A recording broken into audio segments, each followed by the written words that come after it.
वाढवण बंदराच्या संदर्भात उल्लेख करत असताना मी छातीटोक पद्धतीने सांगतो की आदरणीय राजसाहेबांना चुकीची माहिती दिली गेलेली आहे।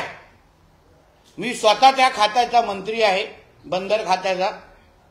महाराष्ट्र सरकार म्हणून वाढवण बंदरमध्ये आमचा 26% वाटा आहे महाराष्ट्र सरकारचा, 26%। आणि त्या बंदराच्या प्रत्येक गोष्टीमध्ये प्रत्येक हालचालीचा साक्षीदार हा त्या खात्याचा मंत्री म्हणून मी स्वतः आहे। प्रधानमंत्री असतील, आमचे मुख्यमंत्री असतील आणि आमचे सगळेच बंदर खात्याचे अधिकारी अतिशय चोख पद्धतीने आणि बारकाईने या वाढवण बंदरामध्ये सगळेजण काम करतायत। वाढवण बंदरामुळे आपला देश आज जिथे जे नगण्य आहे त्या बंदर ह्या क्षेत्रामध्ये, बंदरांच्या जागतिक बंदर यादीमध्ये एका त्या वाढवण बंदरामुळे पहिल्या 5 क्रमांकामध्ये येऊन थांबणार आहे। जो 20 मीटरचा जो ड्राफ्ट म्हणजे खोली ज्याला म्हणतात, जो आजच्या तारखेला कोणाकडेच नाही, कुठल्याच देशातल्या सर्वात जास्त खोली असलेला जो मुंदडा बंदर आहे, मुंदड्याकडे बंदर आहे, तो 17 मीटरचा आहे, हा 20 मीटरचा आहे। आणि ह्याच्यामुळे सगळ्या पद्धतीचे जहाज, मोठे लहान सगळ्या पद्धतीचे जहाज त्या वाढवण बंदराकडे येऊ शकतात।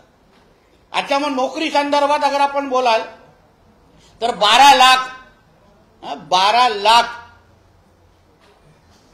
डायरेक्ट आणि इनडायरेक्ट पद्धतीचा रोजगार हा फक्त एका वाढवण बंदराच्या माध्यमातून स्थानिक तरुण तरुणींना भेटणार आहेत, महाराष्ट्रातल्या तरुण तरुणींना भेटणार आहेत।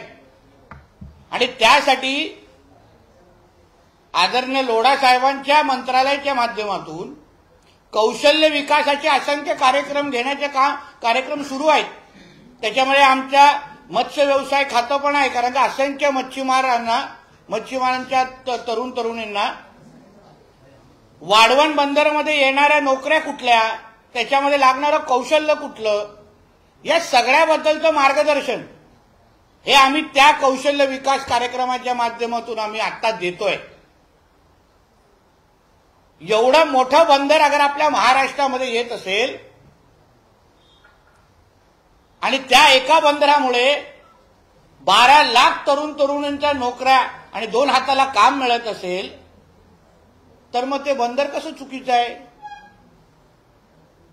त्याच्यामध्ये असंख्य मोठे छोटे उद्योजक आहेत, काही मराठीही आहेत, मोठ्या प्रमाणामध्ये खरं तर मराठी आहेत, जे त्या वाढवण बंदरामध्ये आज त्यांनी गुंतवणूक केली आहे, कामं करतायत आणि मोठे होत आहेत। मग कुठल्या हिशोबाने वाढवण बंदर वाईट आहे तुम्ही सांगा मला? हे ना जैतापूर नको, हे ना नाणार नको, हे उद्धव ठाकरेंची भाषा का बोलतायत हे मला आजपर्यंत आता कळण्याच्या पलीकडे गेलेलं आहे।